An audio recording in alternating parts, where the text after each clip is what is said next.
Hello guys, আজকে দেখো Sumi chicken আর আম দিয়ে ভাত খাচ্ছে। দেখি একটু মুখটা তুলো, আপনার মুখটা একটু দেখি। বুঝে আপনার মুখটা একটু দেখান না ম্যাডাম। দেখুন চিকেনের বড় বড় পিস, বড় বড় পিস চিকেনের খাচ্ছে। এই গালে ভাত তুললো। এই দেখো আম, এই দেখো চিকেনের বড় বড় পিস। এই দেখো ম্যাডামের মুখটা একটু দেখে নাও।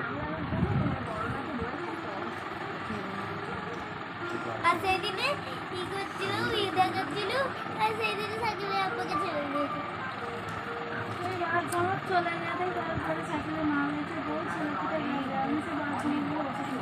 লাগে আমাদের চপ কিনতে দিত, সাকিব খাবে বলে ঘাটটা একটু তুলে খাও।